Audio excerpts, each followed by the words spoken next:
பொறுப்பில்லாமல் ஒரு தலைமை நீதிபதி சொன்ன ஒரு வார்த்தை இன்றைக்கு நடுத்தருவுக்கு வந்திருக்கிறது. இந்த வினாத்தாள் தயாரிக்கக்கூடியவர்களை லாக்டவுன்ல வைக்க போறாங்களாம். என்ன ஒரு மோசமான அரசுங்க இது. இப்படி ஒரு அரசு உலக வரலாறுல இருந்திருக்காதுன்னு நினைக்கிறேன். மோடி அரசுக்கு 1% குற்ற உணர்ச்சி இருந்தால் தர்மேந்திர பிரதானை பிரதமர் மோடி பதவி நீக்கம் செய்திருக்க வேண்டும், அல்லது தர்மேந்திர பிரதான் ராஜினாமா செய்திருக்க வேண்டும். நீட்டுக்கு எதிராக பெரிய அளவில் குரல் கொடுத்து அதை வச்சு 2-3 தேர்தல்களை வெற்றி பெற்ற திராவிட முன்னேற்ற கழகம் தர்மேந்திர பிரதானோட ராஜினாமாவை கேட்கல. தமிழ்நாட்டில் எப்படி விஜய் ஆட்சியில் கொண்டு வந்து உட்கார வச்சு மற்ற கட்சிகளை தூக்கி எரிஞ்சாங்களோ அது நேஷனல் லெவலில் ரெப்ளிகேட் ஆகிறதுக்கான வாய்ப்புகள் இருக்குது. அதானி அம்பானி கண்ட்ரோல்டு மீடியாவை வந்து லைசன்ஸ் கேன்சல் பண்ணோன்னா இன்றைக்கி இந்தியாவில் கிட்டத்தட்ட 90% மீடியாவோட லைசன்ஸை கேன்சல் பண்ணோம். இந்த பாவத்துக்கெல்லாம் துணை போனது இந்த மீடியா. மோடியை கூட மன்னிச்சிடலாம், மோடிக்கு துணை போன மீடியாவை மன்னிக்க முடியாது.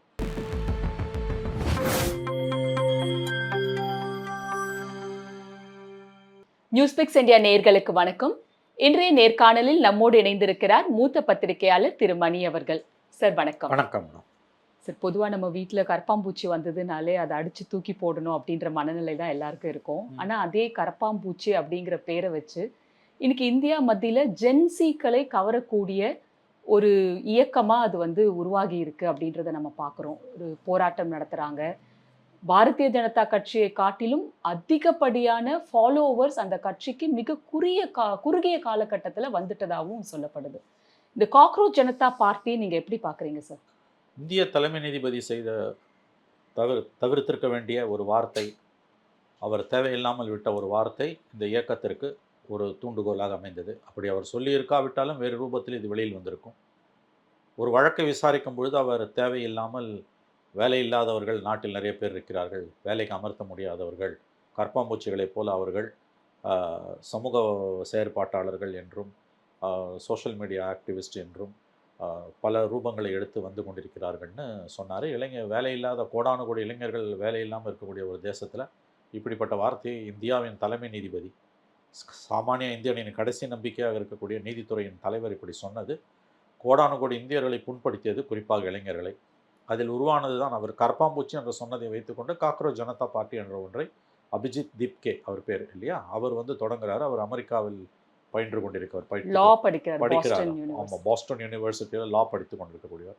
ஒரு பெரிய மக்கள் இயக்கமாக அது வந்து நேபாளம் இலங்கையை போல இங்கே அது பெரிய ஒரு இயக்கமாக உருவெடுத்துடும் என்ற அச்சத்தை ஆட்சியாளர்கள் மத்தியில் ஏற்படுத்தக்கூடிய அளவுக்கு அவருக்கு ஃபாலோயர்ஸ் வந்தாங்க. வழக்கம் போல கதை கட்டும் வேளையில், கம்பி கட்டும் வேளையில் பிஜேபியும் அதனுடைய துணை அமைப்புகளும் ஆர்எஸ்எஸும் இயங்கினார்கள். இது பாகிஸ்தானோட சதி, இந்தியாவுக்கு எதிரான சக்திகள்னு. மூல பிரச்சனை தலைமை நீதிபதியுடைய அந்த தவிர்த்திருக்கப்பட வேண்டிய கருத்து, நாட்டில் இருக்கக்கூடிய வேலையில்லா திண்டாட்டம், சமூக அவலங்கள். இதுதான் அவர்கள் தெளிவாக தங்களுடைய இயக்கத்தை பற்றி பேசும்பொழுது, காக்ரோச் ஜனதா பார்ட்டியின் கொள்கைகள் என்று சிலவற்றை அறிவிக்கும் பொழுது அவர்கள் தெளிவாக மதச்சார்பின்மை, ஊழல் ஒழிப்பு போன்றவற்றை தெளிவாக முன்னெடுக்கிறார்கள். அதன் பின்புலத்தில் தான் ஜந்தர் மந்தரில் இன்றைக்கு சிபிஎஸ்இ முறைகேடு, நீட் முறைகேடு இவற்றுக்கு எதிரான மிகப்பெரிய ஆர்ப்பாட்டம் நடந்தது. ஆயிரக்கணக்கானவர்கள் கலந்து கொண்டிருக்கிறார்கள். முக்கியமாக மத்திய அமைச்சர், கல்வி அமைச்சர் தர்மேந்திர பிரதானுடைய ராஜினாமாவை அவர்கள் கோருகிறார்கள். மோடி அரசுக்கு 1% குற்ற உணர்ச்சி இருந்தால் தர்மேந்திர பிரதானை பிரதமர் மோடி பதவி நீக்கம் செய்திருக்க வேண்டும், அல்லது தர்மேந்திர பிரதான் ராஜினாமா செய்திருக்க வேண்டும். இதே காங்கிரஸ் ஆட்சியிலோ அல்லது வேறு யாராவது ஒருவருடைய 3ஆம் அணி தேர்ட் ஃப்ரண்ட் கவர்மெண்ட்லேயே இப்படி ஒரு குளறுபடி தொடர்ந்து நடந்தால் அந்த கல்வி அமைச்சர் தூக்கி எறியப்பட்டிருப்பார். இது 2வது தடவை நடக்குது. நீட் கொலாப்ஸ் இது 2வது தடவை நடக்குது. அவர் மேலே ஒரு நடவடிக்கையும் இல்லை. சிபிஎஸ்சியில் எவ்வளோ பேரோட வாழ்க்கை பாதிக்கப்பட்டிருக்கு. இன்றைக்கி ஐஐடிக்குள்ளே போக முடியல, மெடிக்கலுக்கு போக முடியல, என்ன பண்ணுறதுனே தெரியாமல் உட்காந்துருக்காங்க. நியாயமாக பார்த்து இந்த கவர்மெண்ட் ராஜினாமா பண்ணிட்டு போகணும்.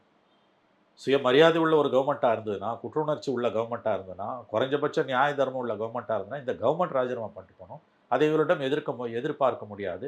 ஏன்னா பதவி வெறி பிடித்த இவர்கள் அட்டை போல் ஒட்டி கொண்டிருக்கிறார்கள் பதவியில்.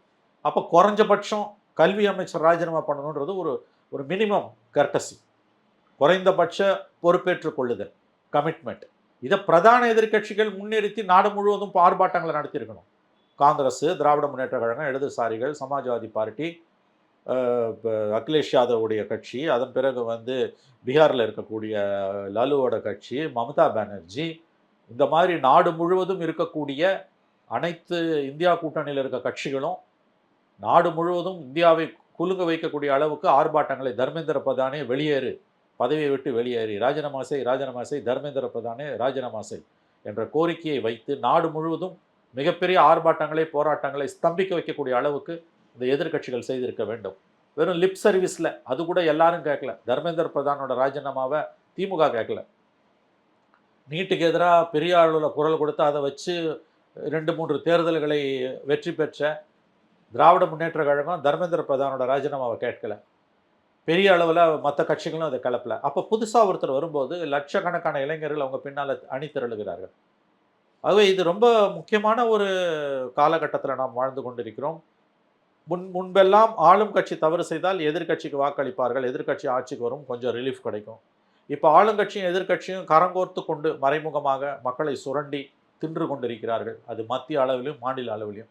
தமிழ்நாட்டிலையும் அதான் நிலைமை, தேசிய அளவிலையும் அதான் நிலைமை. இதில் மக்கள் பிரச்சனைகள் தலைக்கு மேலே போகும்போது புதியதாக ஒருவர் வருகிறார், ஒரு இளைஞர் வருகிறார், அவரிடம் மக்கள் கூடுகிறார்கள். உடனே வழக்கம் போல் கம்பி கட்டுற வேலையை செய்கிறாங்க. இது வந்து ஆர்எஸ்எஸ் பிஜேபியும் வந்து சங்க பரிவார அமைப்புகள், இது பாகிஸ்தானோட வேலை அப்படின்னு சொல்லிட்டு வழக்கம் போல் கிளப்பி விடக்கூடியது. யாராவது ஒருவருக்கு 3 நாட்கள் மலச்சிக்கல் இருந்தால் கூட வந்து பாகிஸ்தான் காரணம் என்று சொல்லக்கூடியவர்கள் 12 ஆண்டுகளாக அதை வைத்து தான் வண்டியை ஓட்டினார்கள். இப்போ இவ்வளோ பெரிய ஒரு சமூக கொந்தளிப்பு ஏற்பட்டிருக்கிறது. இது ஒரு வேக்கப் கால். பிரதான கட்சிகளுக்கு, மெயின் ஸ்ட்ரீம் பொலிட்டிக்கல் பார்ட்டிஸுக்கு, பொலிட்டிக்கல் கிளாஸ் ஆஸ் சச் இது ஒரு வேக்கப் கால். நீங்கள் மக்களை ஏமாற்றி விட்டீர்கள். பொறுப்பில்லாமல் ஒரு தலைமை நீதிபதி சொன்ன ஒரு வார்த்தை இன்றைக்கு நடுத்தருவுக்கு வந்திருக்கிறது. மிக மிக மிக வருத்தப்பட வேண்டிய ஒரு விஷயம். சாமானிய இந்தியனின் கடைசி நம்பிக்கை இந்திய நீதித்துறை. அதனுடைய தலைமை நீதிபதி கோடானு கோடி இளைஞர்களை கரப்பாம்பூச்சிகள் என்று வர்ணித்தது. அதன் பிறகு அடுத்த நாள் அவர் விளக்கம் கொடுத்தார். நான் அப்படி சொல்லவில்லை, இப்படி சொல்லவில்லை. But the damage has been done already. உங்ககிட்ட தான் வந்து நிற்கிறாங்க கடைசியாக. நீங்களே அந்த வார்த்தையை சொல்லலாமா? கடைசியில் இன்றைக்கி வந்து ஒரு விதத்தில் நல்லது தான். அது வந்து யார் பவுடர் பெக்கு மேலே இன்றைக்கி வந்து உட்காந்துக்கிட்டு இருக்கு இந்தியா. ஒரு சிறு பொறி போதும். ஆகவே இந்த காக்ரோச் ஜனதா பார்ட்டி அதனுடைய ஆர்ப்பாட்டங்கள் என்பவை குறைஞ்சபட்சம் தர்மேந்திர பிரதான் ராஜினாமா பண்ணணுன்றது the minimum requirement Modi government செய்ய வேண்டியது. லட்சக்கணக்கான இளைஞர்களின் வாழ்க்கையோடு இந்த அரசு விளையாடி கொண்டிருக்கிறது. இது வந்து நாடு கொந்தளித்திருக்க வேண்டிய விஷயம். வரலாறுலேயே கிடையாது. 2 தடவை நீட்டில் வந்து கொலாப்ஸ் ஆகிருக்கு. இப்போ என்ன சொன்னால், என்னால் அதுக்கப்புறம் வெக்கக்கேடான ஒரு ஸ்டேட்மெண்ட்டை போன வாரம் அந்த முக்கியமான பதவியில் இருக்கக்கூடிய அந்த நேஷனல் டெஸ்டிங் ஏஜென்சியோட தலைவர் என்று நினைக்கிறேன், அவர் சொல்கிறார், தவிர்க்கவே முடியாது, தடுக்க முடியாது, லீக் ஆகிறத தடுக்க முடியாதுன்றான். இப்போ என்ன சொல்கிறாங்க, இன்றைக்கி காலையில் பேப்பரில் பார்க்குறேன் நான், ஜூன் 8ஆம் தேதி இந்த வினாத்தாள் தயாரிக்கக்கூடியவர்களை லாக்டவுனில் வைக்க போகிறாங்களாம். என்ன என்ன ஒரு மோசமான அரசுங்க இது. இப்படி ஒரு அரசு உலக வரலாறுல இருந்திருக்காதுன்னு நினைக்கிறேன். எப்படி 10 நாள் 20 நாள் 30 நாள் நீ எப்போ கொஸ்டின் பேப்பர் தயார் பண்ணுவான், அவனை எப்போ எவ்வளோ நாள் உள்ளே வைப்ப, அவனுக்கு ஃபேமிலி இருக்குது, அவனுக்கு எமர்ஜென்சி, ஃபேமிலி எமர்ஜென்சி, அவன் என்ன பண்ணுவான்? வீட்டு சிறையில் வைப்பாங்களாம். அவனுக்கு லேப்டாப் இருக்காதான், மொபைல் இருக்காதான். இதை உன்னால் சரி செய்ய முடியும்னா ராஜினாமா பண்ணிட்டு போ. லாக்டவுனில் வைப்பன்ற புத்தி எங்கேருந்து வருது? எத்தனை லட்சக்கணக்கான இளைஞர்களோட வாழ்க்கை இன்னைக்கு பாதிக்கப்பட்டிருக்கு. யோசிச்சு பாருங்க. ஒரு தடவை நீட் எழுதுறதுனா நம்ம குழந்தைங்க எவ்வளோ கஷ்டப்படுது நம்ம பார்க்குறோம். ரத்த கண்ணீர் வருது இந்த குழந்தைங்க படுற கஷ்டத்தை பார்த்தா. 16, 15, 16 வயசுலேயே அதை பார்த்து பெற்றோர்கள் மனநலம் பாதிக்கப்படுறாங்க. அந்த குழந்தையும் மனநலம் பாதிக்கப்படுது.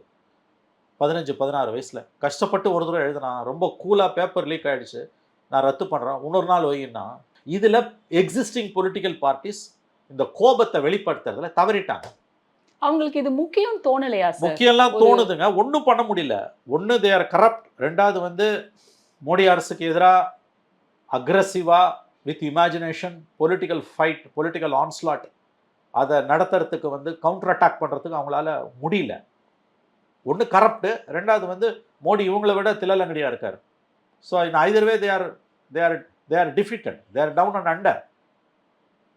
இதை யார் செஞ்சுருக்கணும்? இந்தியா கூட்டணி உள்ள அத்தனை கட்சிகளும் இன்னைக்கு கூப்பிட்டு பெருசாக மீட்டிங் நடத்துகிறாங்களே, அப்படியே கீழ்ச்சிட போகிறாங்க, எல்லாத்தையும் அப்படியே அறுத்து தள்ளுவாங்க. இந்தியா கூட்டணி மீட்டிங்கில் எலெக்ஷன் பிறகு இப்போ தான் கூடுறானுங்க. பிரச்சனை என்ன, அதை பேசுங்க ஐயா. இந்த ஆர்ப்பாட்டத்தை, சிஜேபியோட ஆர்ப்பாட்டத்தை, காக்ரோச் ஜனதா பார்ட்டியோட ஆர்ப்பாட்டத்தை இந்தியா கூட்டணியில் உள்ள எல்லா கட்சிகளும் ஏக இந்தியாவையும் பிரதிநிதித்துவப்படுத்துகிறாங்க. எல்லா மாநிலத்திலையும் பார்ட்டியோட ரெப்ரசன்டேஷன்ஸ் இருக்குது, சிஸ்டம்ஸ் இருக்குது, உங்களுக்கு வந்து இன்ஃப்ராஸ்ட்ரக்சர்ஸ் இருக்குது. நீங்கள் பண்ணியிருக்கணும்ல.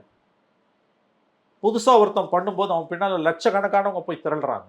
அப்போது உங்களை மக்கள் தூக்கி எரிய போகிறாங்க. தமிழ்நாட்டில் எப்படி விஜய் ஆட்சியில் கொண்டு வந்து உட்கார வச்சு மற்ற கட்சிகளை தூக்கி எரிஞ்சாங்களோ அது நேஷனல் லெவலில் ரெப்ளிகேட் ஆகிறதுக்கான வாய்ப்புகள் இருக்குது. எக்ஸிஸ்டிங் பொலிட்டிக்கல் பார்ட்டிஸ் மேலே திமுக பிடிக்கலன்னா அண்ணா திமுக பிடிக்கலன்னா திமுகன்னு போடுவான். இதோ திமுக பிடிக்கலன்னா திமுகவும் வேணாம் அண்ணா திமுக வேணாம் புதுசாக ஒருத்தங்கிட்ட போகிறாங்கல்ல. அவன் போடுறவனை பற்றி நீ 1000 விமர்சனம் பண்ணு. போடுறவன்லாம் ஒன்றும் கெட்டவன் கிடையாது. ஓட்டு போட்டவன்லாம் உனக்கு பிடிக்கலன்றதுனால அவன் கெட்டவன் கிடையாது. பூத்தில் உட்கார ஆள் கிடையாது, கவுண்டிங் சென்டரில் ஆள் கிடையாது, வட்ட செயலாளர் மாவட்ட செயலாளர் கிடையாது, எம்எல்ஏவே யாருன்னு தெரியல, ஓட்டு போடுறான். அப்போ அவன் முட்டாள்னு சொல்லாத. உங்கள் மேலே இருக்க வெறுப்பு அங்கே போய் நிற்குது. It is high time for you to pull up your socks. ரொம்ப டீசெண்டாக சொன்னான். நீ திருந்தணும், இல்லைனா இதை விட மோசமாக போகும். இதுதான் நேஷனல் லெவலில் இன்றைக்கி ரெப்ளிகேட் ஆகிருக்கு, மேக்னிஃபை ஆகிருக்கு காக்ரோச் ஜனதா பார்ட்டி. இதை யார் செஞ்சுருக்கணும்? எவ்வளோ பெரிய விஷயம். கல்வி அமைச்சர் ராஜினாமான்றது இந்த மினிமம் கர்டசி. நியாயப்படி பார்த்தா இந்த கவர்மெண்ட் ராஜினாமா பண்ணிட்டு போகணும். இந்த கொடுமை எங்கேயாவது நடக்குமா நான் கேட்குறேன். அத்தனை பேரும் சைலண்ட்டாக இருக்கான். அதை பற்றி குறை சொல்ல முடியாத தலைமை நீதிபதியும் உச்ச நீதிமன்றமும் இளைஞர்களை பற்றி, வேலை இல்லாத இளைஞர்களை பற்றி பேசுகிறான். அதனால தான் நான் லட்சக்கணக்கில் அவன் பின்னால் இன்றைக்கி போகிறான். எப்படி போவான்? சும்மாவா போவான்? It does not come out of nothing. அப்போ இட்ஸ் அ வேக்கப் கால். ஒரு பவுடர் கெக்கு மேலே இந்தியா உட்காந்துட்டு இருக்குது. எப்படி வேணால் வெடிக்கும் அது. ரொம்ப நாள் இந்த மதத்தை வச்சு, ஜாதியை வச்சு, பாகிஸ்தான் சதி இதை வச்சுலாம் ரொம்ப நாள் நீ வண்டி ஓட்ட முடியாது. ஸோ காக்ரோச் ஜனதா பார்ட்டியோட இந்த ஆர்ப்பாட்டம் என்பது 2 விஷயம். ஒன்று, மிகப்பெரிய அளவில் நடந்திருக்கக்கூடிய இந்த மோசடிக்கு மோடி அரசு பதவியேற்று மத்திய கல்வி அமைச்சர் குறைந்தபட்சம் ராஜினாமா செய்ய வேண்டும் என்ற கோரிக்கை வலுப்பெறுகிறது. இது நியாயமானது. ராஜினாமா பண்ண மாட்டார், அது வேறு விஷயம். 2வது, இது அப்போசிஷனுக்கு, மெயின் ஸ்ட்ரீம் அப்போசிஷனுக்கு கொடுக்கப்படுகிற வேக்கப் கால். திருந்தலைன்னா மக்கள் உங்களை மோடியை தூக்கி எறிகிறாங்களோ இல்லையோ உங்களை தூக்கி எறிவாங்க. அது நடக்கும். சரி, இப்போ வேறு சில கட்சிகள்ல இருந்தும் இவங்களுக்கு ஆதரவு வந்துட்டு இருக்கு. குறிப்பா சோனம் வாங்சுக் அவர்கள் இவங்களுக்கு ஆதரவு தெரிவிச்சு போராட்டத்திலையும் கலந்துட்டு இருக்காரு. இப்படி வலுக்கக்கூடிய ஆதரவு தான் பிஜேபியை ஒரு சின்னதா ஆட்டம் காண வச்சிருக்குன்னு சொல்லலாம். ஏன்னா இவங்க எதிர்மறை அரசியலை கையில் எடுக்கிறாங்க, இளைஞர்கள் அப்படி பண்ணாதீங்க அப்படின்ற ஒரு அறிவுரையும் அங்க இருந்து அப்படிதான் பேசுவாங்க. தவறுகள் பாடம் கற்க தவறுகிற மக்களுக்கு குறைஞ்சபட்சம் நியாய தர்மம் இந்த அரசுக்கு இருந்ததுன்னா அது கிடையாது. இந்த கவர்மெண்ட்டுக்கு அவர் தூக்கில் போடுன்னு சொல்லலை. You should have been sacked. வெக்கமே இல்லாமல் அந்த ஆள் டெய்லி உட்காந்து டிவியில் பேசுகிறாரு, மீடியா முன்னால் பேசுகிறாரு. நேஷனல் மீடியா பூரா பிஜேபி ஆளுங்களை உட்கார வச்சு பேச வைக்கிறான். எவ்வளோ பெரிய விஷயம் அது. வேற ஒரு நாடாக இருந்தால் அது நடக்குமா? இப்போ அப்போசிஷனோட சப்போர்ட்ன்றது, அப்போசிஷன் இவங்க பின்னால் குளிர்காய ஆரம்பிக்கிறாங்க. Opposition has been thrown out lock stock and barrel. தமிழ்நாட்டில் என்ன நடந்தது அதுதான். திமுக பிடிக்கலன்னா அண்ணா திமுக தானே போயிருக்கணும். அண்ணா திமுக திமுக விட கம்மியாக ஓட்டு விழுதுன்னா மக்கள் திமுக கூட ஏற்றுக்கிறோம், ஆனால் அண்ணா திமுக ஏற்றுக்க மாட்டேன்றான். இதே தான் நேஷனல் லெவலில் ரெப்ளிகேட் ஆகுது. மோடி பிடிக்கலையா, காங்கிரஸுக்கோ மற்ற கட்சிகளுக்கோ போட தயாராக இல்லை. மோடி கூட போடுவோம், இவனுங்களுக்கு போட மாட்டான். இவனுக்கு மோடியை விட மோசமானவங்க. மோடியாவது ஒரிஜினல், மோடி ஒரிஜினல், நல்லதோ கெட்டதோ.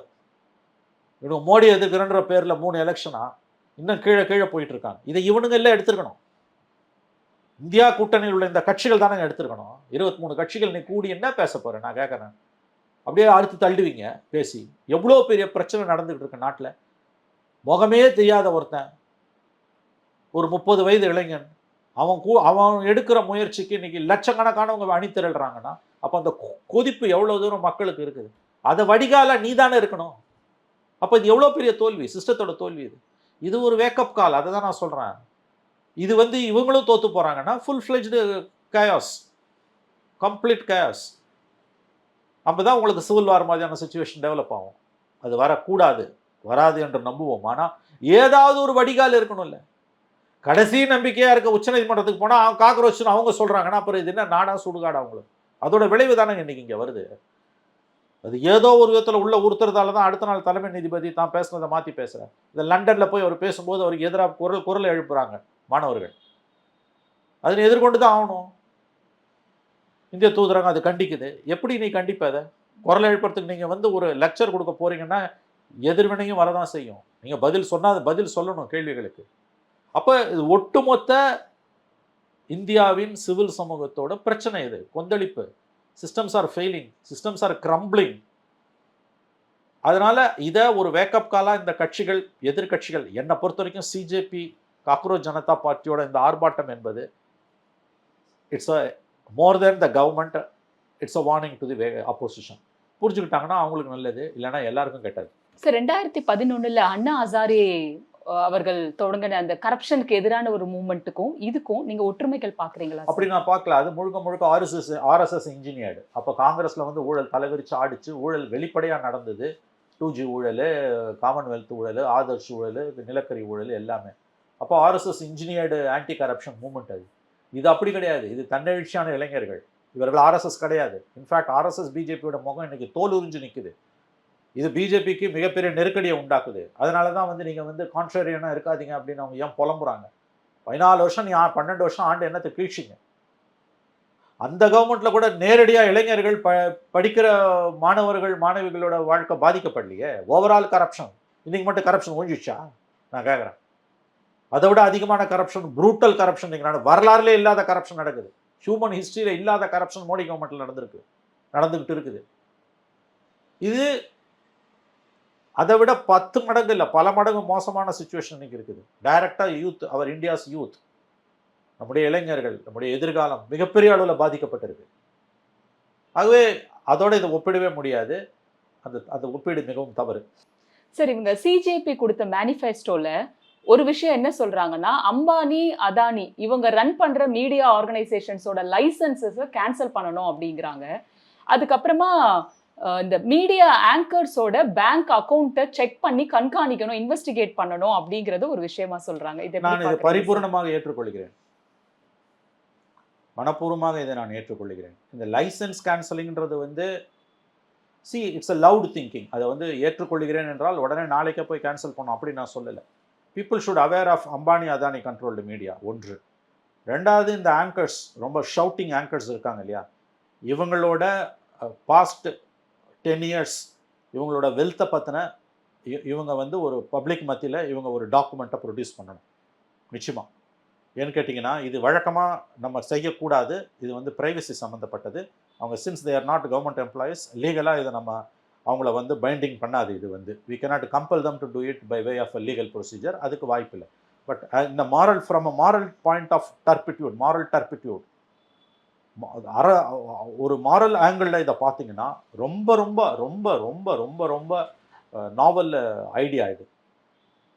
இந்தியா பூரா இருக்கக்கூடிய ரீஜனல் லாங்குவேஜஸும் சேர்த்து சொல்கிறேன் நான். இவர்களுடைய பேங்க் அக்கௌண்ட்ஸ், இவங்களுடைய ப்ராப்பர்ட்டிஸு, இவங்க வந்து கடந்த 10 ஆண்டுகளில் எவர் since Modi came to power, அதை வந்து பொதுவெளியில் அவங்க வைக்கணும். இது சட்ட ரீதியாக சாதிக்க முடியாது, அதற்கு வாய்ப்பும் இல்லை.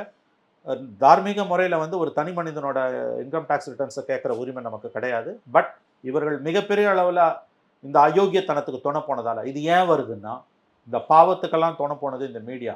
மோடியை கூட மன்னிச்சிடலாம், மோடிக்கு துணை போன மீடியாவை மன்னிக்க முடியாது. அதே தான் ஒவ்வொரு மாநிலத்திலையும். அப்போ இந்த கோரிக்கை என்பது அந்த மேனிஃபெஸ்டோவில் சொன்னது, நான் அதை பார்க்கல, நீங்கள் சொல்லி தான் எனக்கு தெரியும். It's a beautiful idea. Licence கேன்சலிங்கிறது வந்து அதுதான் ப்ராசஸில் வரணும். அதை நான் உடனடியாக ஒப்புக்கொள்ளவில்லை. அதை நான் வந்து எப்படின்னா, கொள்கை அளவில் அதை ஏற்றுக்கொள்கிறேன். பட் நாளைக்கு போய் லைசன்ஸை கேன்சல் பண்ண நான் சொல்ல. பட் இந்த ஆங்கர்ஸ் வந்து சோஷியல் கமிட்மெண்ட் இருந்ததுன்னா, அவர்களுக்கு நேர்மையும் மனசாட்சியும் இருந்ததுன்னா, let them put before the people their statement of accounts for the past 10 years. நீ செய்யதை, உனக்கு நேர்மை இருந்தனா நீ பண்ணு நீ அதை. இதெல்லாம் எங்கேருந்துங்க வருது?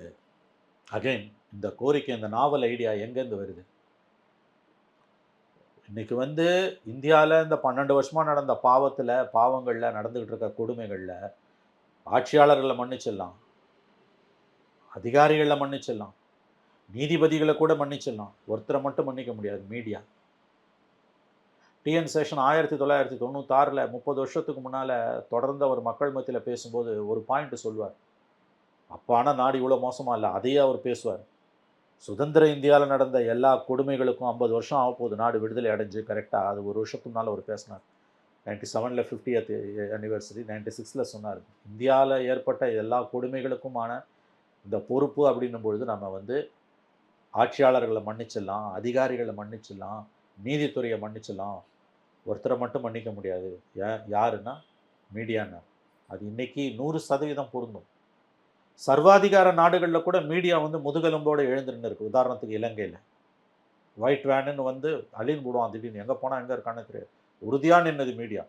பாகிஸ்தான் மீடியா இன்னமும் இந்தியன் மீடியாவை விட முதுகெலும்புள்ள மீடியா. இத்தனைக்கும் அந்த நாட்டில் வந்து 2 பேரும் ஒரே காலகட்டத்தில் தான் சுதந்திரம் அடைஞ்சோம். 80 ஆண்டுகள் ஆக போகிறது. பெரும்பாலான நேரம் இந்த 80 ஆண்டுகள் 60 ஆண்டுகள் அவங்க சர்வாதிகாரத்தின் கீழ் இராணுவ ஆட்சியாளர்கள் கீழ் தான் இருந்தாங்க. ஆனால் இன்றைக்கும் நான் சொல்கிறேன் உங்களுக்கு, இந்தியாவோட பாகிஸ்தானில் அந்த முதுகெலும்புள்ள மீடியா அதிகம். இந்தியாவில் இந்த கொடுமைகள் 12 ஆண்டுகளாக நடக்கிற இந்த கொடுமைகளுக்கு முக்கியமான கூட்டாளி மீடியா. அதனால் சிஜேபியோட இந்த கோரிக்கையை நான் மனப்பூர்வமாக வரவேற்கிறேன். மக்கள் இந்த சிஸ்டத்து மேலே மட்டும் இல்லைங்க, சிஸ்டம்னா மீடியா உட்பட, சிஸ்டம் வெறும் ஆட்சியாளர்கள், சட்டமன்றம், நாடாளுமன்றம், நீதித்துறை, நிர்வாகம்னு மட்டும் நம்ம நினச்சிட்டு இருக்கோம். இல்லை, இப்போ பெருமையாக பேசுகிற 4th பில்லரோ 5th பில்லரோ 6th பில்லரோ மீடியா, அதன் மீதும் மக்கள் நம்பிக்கை எழுந்திருக்கிறார்கள். அதோட விளைவு தான் இது. இன்னைக்கு இந்த பிரச்சனையை பற்றி, நீட் கொலாப்ஸ், சிபிஎஸ்சி கொலாப்ஸ், இது ரெண்டை பற்றி மீடியாவோட டிபேட்டோட டைரக்ஷன் எப்படி இருந்தது? மோடியை காப்பாற்றுறது, தர்மேந்திர பிரதானை காப்பாற்றுறது. அங்கே உட்காந்து காங்கிரஸ் தானே திட்டினான். சார், அதோட அந்த ஒரு பாதிக்கப்பட்ட மாணவன் முதல்ல அவர் தான் இதை வெளியில கொண்டு வராரு. வராரு. அவரை வந்து பாகிஸ்தான் ஆளுன்றது முதற்கொண்டு ட்ரோல் பண்ணாங்கல்ல. இப்போ இவனெல்லாம் மூஞ்சி எங்க கொண்டு போய் வச்சுப்பாங்க? ஸோ அதை ரொம்ப வருத்தப்பட்டு இப்போ லேட்டஸ்டா கூட ஒரு இன்டர்வியூல அந்த மாணவன் பேசியிருந்தார். அதான் சின்ன பையன். இப்போ இந்த கோரிக்கை வருது இல்லை, அதானி அம்பானி கண்ட்ரோல்டு மீடியாவை வந்து லைசன்ஸ் கேன்சல் பண்ணணும். ஆங்கர்ஸ், எனக்கு லைசன்ஸ் கேன்சல் பண்ணுறதை கூட நான் விட்டுறேன். அதெல்லாம் அந்த கோரிக்கையில் கூட நான் வித்ரா மை ஸ்டேட்மெண்ட். அதெல்லாம் தேவையே இல்லை, அது வேறு ரூபத்தில் வருவாங்க. பட் இந்த ஆங்கர்ஸ் 12 வருஷமாக இந்தியா பூரா இருக்கக்கூடிய ஒரு 100 ஆங்கர்ஸ் இருப்பானுங்க எல்லா லாங்குவேஜ்லையும். 12 வருஷமாக அவங்களோட ஸ்டேட்மெண்ட் ஆஃப் அக்கௌண்ட்ஸ் அவங்க மக்கள் மன்றத்தில் வைக்கணுன்றது ரொம்ப ரொம்ப நியாயமான கோரிக்கை. இந்த உணர்வு, இந்த கேள்வி, இந்த ஆதங்கம் எங்கிருந்து வருது? அப்போ இந்த பாவத்துக்கு வந்து மீடியா துணை போச்சு. உலகத்தில் எந்த நாட்டிலுமே ஜனநாயக நாடுகள் சொல்லக்கூடியவற்றில், சர்வாதிகாரிகள் ஆண்டிருக்க நாடுகள்லையும் கூட, போத் டெமோக்ரஸின்ற நேமாலையும், அப்புறம் வந்து அப்சல்யூட் ஃபுல் ஃப்ளெஜ்டு மிலிட்டரி டிக்டேட்டர்ஷிப்ஸ்லையும் மீடியா இந்தியாவில் கடந்த 12 வருடங்களில் மோடிக்கு விலை போன மாதிரி எங்கேயுமே விலை போனது கிடையாது. Including Sri Lanka and Pakistan. அங்கே கூட மீடியா ரோபஸ்டாக நிற்குது. அஜ்மல் கசாப் வந்து ஒரு பாகிஸ்தானி. 2008 அந்த மும்பை தாக்குதல், அவன் வந்து அந்த டிஷர்ட், ப்ளூ கலர் டிஷர்ட் போட்டுட்டு AK-47 வந்து இறங்குவான்ல, அந்த அஜ்மல் கசாபை வந்து பாகிஸ்தானின்னு வெளியில் கொண்டு வந்தது பாகிஸ்தான் மீடியா. பாகிஸ்தானில் இருக்கக்கூடிய ஒரு செகண்ட் லெவலில் இருக்கக்கூடிய ஒரு மீடியா ஹவுஸ் தான். பாகிஸ்தானி இல்லைன்னு பாகிஸ்தான் கவர்மெண்ட் உறுதியாக மறுக்கும்போது அந்த ஊரில் போய் அவன் பாகிஸ்தானை சேர்ந்தவன் தான், பாகிஸ்தானோட அடையாளங்கள், குறிப்பாக பாகிஸ்தானில் நம்ம ரேஷன் ஷாப்ஸ் மாதிரி அங்கே இருக்கக்கூடிய பப்ளிக் டிஸ்ட்ரிபியூஷன் சிஸ்டத்தோட ஐடி கார்டு, அவங்க அப்பாவோட ஐடி கார்டு, கிராமத்தில் அவங்க வசிக்கக்கூடிய வீடு, அந்த வீடோட நம்பரு, அந்த வீட்டுக்கான அடையாளங்கள், அவங்க எலக்ட்ரிசிட்டி பில்லு, அதெல்லாம் அத்தனை ஃபுல் ப்ரூஃப் எவிடன்ஸோட அவன் பாகிஸ்தானி தான்னு ப்ரூஃப் பண்ணது ஒரு பாகிஸ்தானி நியூஸ் பேப்பர். யோசிச்சு பாருங்கள், இந்தியாவில் இன்றைக்கி இப்படி ஒரு நிலைமை வருது. பாகிஸ்தானில் ஏதோ ஒரு தீவிரவாத தாக்குதல், இந்தியா தான் அதை செய்யுதுன்னு பாகிஸ்தான் ஒரு குற்றச்சாட்டு சொல்லுது. இதே மாதிரி ஒருத்தன் மாட்டிக்கிறான். அவனோட அடையாளத்தை வச்சு அவன் இந்தியன் தான் அப்படின்னு ஒரு இந்தியன் மீடியாவில் நியூஸ் போட்ட முடியுமா? அடுத்த நாளே அவங்க அது போட்ட மீடியா ஓனரும் அவங்க ஒர்க் பண்ணுறவங்க அத்தனை பேரும் கழுவில் ஏற்றிடுவாங்க. ஏன்னா தேசபக்தி, ஆன்டி இண்டியன்றது வந்துடும். ஆனால் அங்கே அவன் செஞ்சான்ல. ஆகவே இந்த கோரிக்கை நீங்கள் சொல்லி தான் எனக்கு தெரியும். நான் அந்த மேனிஃபெஸ்டோவை பார்க்கல. அதானி அம்பானி கண்ட்ரோல்டு மீடியாவை வந்து லைசன்ஸ் கேன்சல் பண்ணோன்னா இன்றைக்கி இந்தியாவில் கிட்டத்தட்ட 90% மீடியாவோட லைசன்ஸை கேன்சல் பண்ணோம். எல்லாம் நம்ம நண்பர்கள். அதனால் வந்து அவங்கெல்லாம் பூவாக்கு என்ன பண்ணுவாங்க? தேவையில்லை அது. பட் இந்த ஆங்கர்ஸ் இருக்காங்கல்ல, இங்கே இருக்கக்கூடிய மீடியா ஹவுசஸில் இருக்கக்கூடிய ஆர்டினரி ஜேர்னலிஸ்ட் நமக்கு பிரச்சனை கிடையாது. இந்த anchors and editors, they must be made responsible. கண்டிப்பாக அது தமிழ்நாட்டுக்கும் பொருந்தும். சார், அபிஜித் தீப்கே அவர்கள் ஆரம்பிச்ச இந்த சிஜேபி வந்து வெறும் இந்த கமெண்ட் பேஸ் பண்ணி எதேச்சியா வந்ததா? ஏன்னா இவருடைய பின்புலம் பார்த்தோம்னா இவர் ஆம் ஆத்மி கட்சியில ஏற்கனவே இருந்திருக்காரு, பொலிட்டிக்கல் கம்யூனிகேஷன் ஸ்ட்ராட்டஜிஸ்டா இருந்திருக்காரு, இதுல அவர் வந்து ஒரு எக்ஸ்பர்ட்டாகவும் இருக்காரு. அப்ப இது வந்து ஒரு பிளான் பண்ணியே வந்த விஷயமா கூட இருக்கலாம் அப்படின்னு இருக்கலாம். பிளான் பண்ணி வரலாம், பிளான் பண்ணாமலும் வரலாம், ஸ்பர் ஆஃப் மூமெண்ட்லேயும் வரலாம், எப்படி வேணால் வரலாம். இன்றைக்கு அவர் என்ன சொல்லுகிறார் அதுதான் முக்கியம். இப்போ என்ன பண்ணுவாங்கன்னா, அந்த மூமெண்ட்டு கொஞ்சம் பிக்கப் ஆகுதுன்னா 7 தலைமுறை தோண்டி திட்டுவாங்க. அவங்க தாத்தாவோட அப்பா வந்து பாகிஸ்தானுக்கு உளவாளியாக இருந்தாருன்னு, அவங்க தாத்தா எமர்ஜென்சியில் இந்திரா காந்தி கீழே வேலை செஞ்சாருன்னு, அவங்க சித்தப்பாவோட மச்சானோட ஓரகத்தியோட பேத்தி வந்து இன்றைக்கி வந்து யார் ஊழலில் ரொம்ப மோசமாக இருக்காங்களோ இந்தியாவில் ஒரு அரசியல்வாதி, அவங்க குடும்பத்திலோட நெருக்கிய தொடர்பில் இருக்காங்கன்னு இந்த கட்டுக்கதையெல்லாம் அழுத்து விடுவாங்க. இன்றைக்கி அவர் என்ன பேசுகிறார், அவர் சொல்லக்கூடிய மெசேஜ் என்ன, அதுதான் நம்ம முக்கியம். ஆக எப்பொருள் யார் யார் வாய் கேட்கணும் அப்பொருள் மெய்ப்பொருள் காண்பது அறிவு. அவ்வளோதான். திரும்பவும் சொல்கிறேன், இது மெயின் ஸ்ட்ரீம் மீடியாவுக்கும் மெயின் ஸ்ட்ரீம் அப்போசிஷனுக்கும் வந்திருக்கக்கூடிய ஒரு வேக்கப் கால். நீங்கள் திருந்தலைன்னா எல்லா வினைக்கும் ஒரு எதிர்வினை உண்டு. அதை மட்டும் அவர்கள் நினைவில் கொள்ள வேண்டும். அவ்வளோதான். நன்றி சார். நன்றி மேடம். வணக்கம்.